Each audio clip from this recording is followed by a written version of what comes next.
Everyone, শুভ দুপুর। আশা করি সবাই খুব ভালো আছো, আর যারা একটু একটু ভালো একটু একটু খারাপ আছো আমার মতো, তাদেরকে বলবো লড়ে যাও, we are together in this. একটাই জীবন, ভালো করে বাঁচতে হবে। আর দেবলীনার জীবনযাপনে তোমাদের সকলকে স্বাগত জানাচ্ছি। আমি এই এখনো ইনহেলার নিয়েই চলছি, কিছু করার নেই, ইনহেলার নিয়েই চলতে হচ্ছে। আর এখন প্রায় 1:30 বাজে। আমার সকালবেলায় চান হয়ে গেছে এবং সব কিছু আমি মাথার উপর তুলে দিয়েছি শুকিয়ে যাওয়ার পরে, কারণ জাস্ট কাঁধের ওপর কিছু রাখতে পারছি না, একটা অস্বস্তি হচ্ছে। মা চান করতে গেছে, মা চান করে এলে আমরা খেতে বসবো, তখন আবার তোমাদের সাথে আসবো। তো চলো আজকে এখান থেকে ব্লগটা শুরু করলাম। রান্নার জায়গায় চলে এসেছি, এই যে আমার মা। আর মা গায়ে কিচ্ছু পরেনি, কারণ মা নাকি ঠান্ডা লাগছে না। আমার ঠান্ডা লাগে না, আমি এভারগ্রিন, এবং আমার গরমটা বেশি। হ্যাঁ, গরমটা খুব বেশি। আমার গরমকালে এসির বিল আসে 5 থেকে 7,000 টাকা। তো চলো দেখা যাক আজকে রান্নায় কি আছে। হয়েছে মাছের ঝাল হয়েছে, এই যে মাছের ঝাল। এই ডালটা মা নিজে ঠিক করেছে। হ্যাঁ, ডালটা আমি, এটা ডাল। আর এটা আগের দিনের বলছি, আগের দিনের আলু পোস্ত, সেটাকে মা ঠিক করে, হ্যাঁ, লঙ্কা টঙ্কা দিয়ে মা ঠিক করেছে। এটা আমাদের দুবেলার ভাত। ব্যাস হয়ে গেল। তোমরাও সকলে খেয়ে নাও, লাঞ্চ করে নাও, তারপরে আবার কথা হচ্ছে। দুপুরবেলা একদমই ভালো লাগছিল না, অ্যাজমাটা বেশ ভালোই বেড়ে আছে, তাই জন্য শুয়ে পড়েছিলাম। আজকের অফিসও করতে পারিনি। আর দেখো মা বিকেলবেলায় কি করে নিয়ে এসছে। মা চা করে নিয়ে এসছে, এখানে মাখানা করে নিয়ে এসছে, যাতে একটু কিছু খেতে পারি, কারণ দুপুরবেলা এতটাই শরীর খারাপ ছিল যে সেরকম কিছু খেতেও পারিনি। তোমাদের সাথে শেয়ার করলাম ঠিকই, তারপরে খেতে পারিনি। তো বিকেলবেলার পর শরীরটা একটু ভালো হওয়াতে ভাবলাম তোমাদের সামনে আসি, একটু গল্প গুজব করি। যেরকম আমি ব্লগের মাঝখানে মাঝখানে তোমাদের সাথে গল্প করে থাকি, ঠিক সেরকমভাবে খাওয়া দাওয়া সব হয়ে গেছে। তো এই কদিন লাইফস্টাইল ব্লগিং করার অভিজ্ঞতা তোমাদের সাথে শেয়ার করব বলেছিলাম। তো সেক্ষেত্রে আমি একটা কথা বলতে পারি যে অনেকেই ভাবে, অনেকেই বলে, আমি দেখেছি এ তো লাইফস্টাইল ব্লগিং করে, এটা তো কোনো ব্যাপারই নয়। কিন্তু না, লাইফস্টাইল ব্লগিং, এই যে আর্ট ফর্মটা রয়েছে, এটাও তো একটা আর্ট ফর্ম। সেই আর্ট ফর্মটাও কিন্তু খুব একটা সহজ যে সেটা কিন্তু আমি বলবো না, কারণ আমি যতক্ষণ না নিজে করে দেখছি ততক্ষণ তো আমি একটা কথা বলতে পারি না। তো আমি নিজে করে দেখে যেটা বুঝেছি যে মানুষের জীবনের ছোট ছোট মুহূর্তগুলোকে একটা গল্পের মতো সাজিয়ে তারপরে প্রেজেন্ট করাটা হচ্ছে লাইফস্টাইল ব্লগিং। এবং সেটা করাটা যে খুব একটা সহজ কাজ সেটা কিন্তু নয়, কারণ সারাদিন কি করছি সেই ছোট ছোট মুহূর্তগুলোকে ক্যাপচার করা, মনে রাখা যে হ্যাঁ আমাকে ক্যাপচার করতে হবে, এই জিনিসটাও তো একটা ডিফিকাল্ট জিনিস। কারণ আমরা সবাই বিজি স্কেডিউলের মধ্যে থাকি, যারা ওয়ার্কিং প্রফেশনালস বা যারা গৃহিণী, তাদের কাজ করতে, যেরকম রান্না করতে করতে ব্লগিং করা, ঠিক করে ক্যাপচার করা এক হাতে, সেই জিনিসগুলো কিন্তু খুব একটা সহজ কাজ নয়। তো এগুলো যারা করেন তাদেরকে অনেকেই ছোট চোখে দেখেন। তো আমি একটা জিনিস আপনাদের সকলের কাছে করজোরে রিকোয়েস্ট করব যে প্লিজ এই জিনিসটা করবেন না, কারণ এর পেছনেও যে এফার্টটা লাগে, এর পেছনে যে পরিশ্রমটা লাগে, সেটা কিন্তু খুব একটা কম নয়। মিউজিক দিয়ে একটা গোটা জিনিসকে সাজিয়ে প্রেজেন্ট করার মধ্যে কিন্তু একটা কঠিন পরিশ্রম তো আছেই। হ্যাঁ, এবার পরিশ্রমটা ভ্যারি করে পার্সন টু পার্সন, কে কীভাবে করছে, কিন্তু সবাইকেই তো সব কিছু করতে হয়।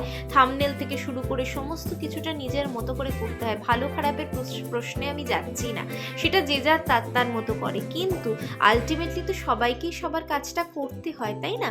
তাই জন্য এই আর্ট ফর্মটাকে দয়া করে কেউ ছোট চোখে দেখবেন না। মানে আমি করছি বলে যে বলছি তাই সেটা নয়, আমি অনেককেই দেখেছি এটা করতে, এবং তাই জন্য আমি যখন নিজে এই আর্ট ফর্মটা শুরু করলাম, মানে লাইফস্টাইল ব্লগিং, প্রথমত লাইফস্টাইল ব্লগিংকে কেউ আর্ট ফর্ম হিসেবে ধরেই না, কিন্তু it is also a part of art. এটাও আর্টের একটা পার্ট, কারণ এটাও তো একটা শিল্প, এটাও তো একটা কাজের অংশ, তাই না? এটাও তো একটা কাজ, এটা একটা মানুষের ফুল টাইম জবের মতো। তো যারা ডেইলি লাইফস্টাইল ব্লগিং করেন, আমি তো নয় মাঝখানে ছাড়া ব্লগ দিই, কিন্তু যারা রেগুলার দিয়ে যাচ্ছেন তাদের জন্য তো এটা একটা ফুল টাইম জবের মতো। তো তাদের ক্ষেত্রে আমি বলবো যে প্লিজ তাদেরকে একটু সম্মান করবেন, তাদেরকে এই রেসপেক্টটা দেবেন, কারণ তারা কিন্তু অক্লান্ত পরিশ্রম করে এই কাজগুলো করে। এটা গেল 1 নম্বর। 2 নম্বর কথা যেটা আমার বলার, সেটা হচ্ছে আমার ভালো লাগছে যে আমার ইউটিউবে ভিডিওস সবার কাছে পৌঁছচ্ছে এবং নতুন নতুন দর্শক আমার সাথে যুক্ত হচ্ছে, সেটা 10টাই হোক 5টাই হোক, যাই হোক, আমার ভালো লাগছে যে মানুষের কাছে আমার কথাগুলো পৌঁছচ্ছে এবং মানুষ সেটাকে অ্যাপ্রিসিয়েট করছে, আমার ভালো লাগছে তাতে। কিন্তু আবার খারাপ লাগাও জন্মাচ্ছে যে সব নেগেটিভ কমেন্টসগুলো পাচ্ছি। যেরকম একটা হয়তো আমি উদাহরণ দিতে পারি, আমি কিছুদিন আগে একটা কমেন্ট দেখেছিলাম, আমাকে একজন পাগল বলে সম্বোধন করেছেন। তো এটার দুটো ব্যাখ্যা হতে পারে। এক হচ্ছে সাইকোলজি বলছে যে আমরা সবাই পাগল, কিন্তু যারা একটু বেশি পাগল তারা একটু বেশি জিনিয়াস। তো যে আমাকে পাগল লিখেছেন তাকে আমি পার্সোনালি থ্যাংক ইউ বলতে চাই মন থেকে। একটুও রাগ করিনি, বিশ্বাস করুন। আপনার হয়তো ভালো লাগেনি আমার ব্লগ, তাই জন্য আপনি পাগল বলেছেন আমাকে। এবং এটাও আমি আপনাকে বলে দিচ্ছি যে সাইকোলজিতে বলে যে যারা একটু বেশি পাগলামি করে তারা কিন্তু অ্যাকচুয়ালি জিনিয়াস হয়। তাই জন্য আপনি আমাকে জিনিয়াস বলেছেন, তার জন্য আপনাকে অসংখ্য অসংখ্য ধন্যবাদ। এবং আপনার আমাকে পাগল কেন লেগেছে সেটা একটু বেশি করে বিশ্লেষণ করলে আমার হয়তো বুঝতে একটু সুবিধে হতো। কোথায় আপনার খারাপ লাগছে সেটাও জানলেও আমার পক্ষে সুবিধে হতো, নিজেকে রেকটিফাই করতে পারতাম। কিন্তু যাই হোক, আপনি শুধু পাগল বলে লিখে দিয়েছেন। তো যাই হোক, এখান থেকে আমি একটা জিনিস শিক্ষা পেয়েছি, সেটা হচ্ছে কোনো মানুষ যখন কোনো কাজ করতে যায় তখন কি হয়, চারপাশ থেকে কিছু মানুষ আছে যারা না খুব ডিমোটিভেটেড করতে থাকে, খুব ডিমোটিভেট করতে থাকে এবং আপনিও ডিমোটিভেটেড হয়ে যেতে থাকেন। তো একটা কোনো কাজ করতে গেলে না এরকম মানুষ আসবে যারা আপনাকে সবসময় পিছিয়ে দেওয়ার চেষ্টা করবে, এগোতে সাহায্য করবে না কিন্তু পিছিয়ে দিতে সাহায্য করবে। তো সেক্ষেত্রে সেই মানুষগুলোকে না অ্যাভয়েড করবে। মানে এই যে আমাকে একজন কেউ পাগল বললো, সেটা শুনে যদি আজকে আমি ভিডিও করা বন্ধ করে দিই তাহলে কিন্তু সেটা কোনো কাজের কথা নয়, সেটা কোনো কাজের কাজও নয়।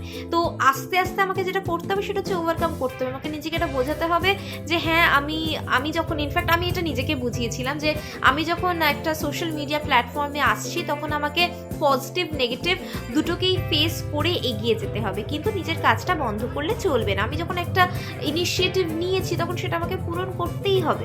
তো আমি এই সব কমেন্টসগুলোতে খুব একটা যে অ্যাফেক্টেড হই তা নয়, কিন্তু কিছু কিছু মানুষ আছে আমি জানি যারা অ্যাফেক্টেড হয়ে যেতে পারে। এবং শুধু এই ক্ষেত্রে নয়, ব্লগিংয়ের ক্ষেত্রে আমি বলছি না, এটা সমাজের যে কোনো ক্ষেত্রে যে কোনো কাজেই, মানে যারা ইয়াং পিপল আমাকে দেখছো বা যেসব গৃহিণীরা আমাকে দেখছো বা যে সকল মানুষ আমাকে দেখছো তাদের সকলকে আমি বলবো যে তুমি যে কাজই করতে যাও না কেন, মানুষ কিন্তু তোমাকে ডিমোটিভেট করার চেষ্টা সবসময় করবে। একটা নতুন কাজ, কোনো প্রোডাক্টিভ কাজ করতে শুরু করো, সেটা যে কোনো কাজ হোক না কেন, মানুষ কিন্তু তোমাকে সবসময় চেষ্টা করবে বাগড়া দেওয়ার, সবসময় চেষ্টা করবে তোমাকে পিছিয়ে দেওয়ার। কিন্তু তখন নিজেকে শক্ত করে, নিজের মনটাকে শক্ত করে এগিয়ে যেতে হবে, তাহলে দেখবে জীবনটা কিন্তু অনেক সুন্দর হবে এবং অনেক সফল হবে। তো যাই হোক, যিনি আমাকে পাগল বলেছেন তাকে আমি অসংখ্য ধন্যবাদ জানাতে চাইছি, কারণ তিনিও কিন্তু আমার ব্লগের একটা কন্টেন্ট তৈরি করে দিলেন এই কমেন্টটা করে। তাই জন্য আপনাকে অসংখ্য ধন্যবাদ। আপনি ভালো থাকবেন, সুস্থ থাকবেন, আনন্দে থাকবেন, এটা আমি প্রার্থনা করব। এবং এইভাবেই আমাকে কমেন্টস করতে থাকবেন। ভালো লাগা, খারাপ লাগা, মন্দ লাগা, ভালো লাগা সমস্তটা নিশ্চয়ই জানাবেন। আপনাদের কমেন্টস, আপনাদের ভালোবাসা, আপনাদের ঘৃণা সব কিছুই আমি গ্রহণ করব, মানে মাথা নত করে। এবং একটা কথা সব মানুষদেরকে বলবো যে ওই যে বললাম, আবারও বলছি যে কাজ করতে গেলে কিন্তু মানুষ পিছিয়ে দেওয়ার চেষ্টা করবে, কিন্তু তখন নিজের মনটাকে শক্ত করে লড়ে যেতে হবে। তখন এটা নিজেকে বিশ্বাস করাতে হবে যে হ্যাঁ, আমি যেটা করছি, আমি যদি কারোর ক্ষতি না করি, যদি কোনো অন্যায় না করি, তাহলে কিন্তু আমি যেটা করছি সেটা আমি ঠিক করছি। তাই জন্য আমাকে লড়ে যেতে হবে, আমাকে সেই কাজটা সঠিক যে সেটা প্রমাণ করে দেখাতে হবে, অন্যের জন্য নয়, নিজের জন্যে। তো তাই আমি একটা খুব ভালো লাইন পড়েছিলাম যে সময় কোনো সময় ঠিক বা ভুল হয় না, তুমি তোমার সময়টাকে ঠিক বা ভুল তৈরি করো। তো again, ডিসিশনসও কোনো সময় ঠিক বা ভুল হয় না। You take a decision, you make a decision and you make it right, you make it right. So decision now এবং সেটাকে রাইট তৈরি করো, নিজে থেকেই তৈরি করো, সেটা তোমার হাতে থাকে। তাই জন্য আমি বলবো যে যারাই এভাবে ডিমোটিভেটেড হয়ে যাচ্ছেন, প্লিজ ডিমোটিভেটেড হয়ে যেও না, ডিমোটিভেটেড হয়ে যাবেন না। নিজে যে কাজটাই করছেন না কেন, সেটা প্রত্যেকটা কাজই তো প্রোডাক্টিভ কাজ, সেটা যে কাজই হোক সেই কাজটা মন দিয়ে করুন, নিষ্ঠার সাথে করুন, এবং আশা করি সেটার আপনাকে আখেরে রেজাল্টটা ভালোই দেবে। তাহলে ভালো থাকবেন, সুস্থ থাকবেন। অনেক বকবক করে ফেললাম, হয়তো এত বকবক করাটা ঠিক কিনা আমি জানি না লাইফস্টাইল ব্লগে, বাট আমার ব্লগটা জগা খিচুড়ি ব্লগ হয়। আমি সব কিছু রাখি, আমার নিজের বক্তব্য, নিজের মনের কথা, হার্ট টু হার্ট, এবং নিজের ডেইলি লাইফস্টাইল সমস্ত কিছু থাকে। তো তোমরাই লিখে জানিও, তোমরা জানিও যে যে কথাগুলো বললাম সেগুলো তোমাদের ঠিক মনে হলো কিনা, তোমাদের হৃদয় স্পর্শ করলো কিনা, সেগুলো জানিও। যাই হোক, আজকে আর বেশি বড় করবো না ভিডিওটা, কারণ অলরেডি অনেক বকবক করে ফেলেছি। তো যাই হোক, সবাই ভালো থেকো, সুস্থ থেকো। আবার দেখা হবে অন্য কোনো ভোরে, অন্য কোনো সকালে, অন্য কোনো আলোয়, অন্য কোনো ব্লগ নিয়ে। ততক্ষণের জন্য সবাই ভালো থেকো, সুস্থ থেকো। টাটা, দুগ্গা দুগ্গা।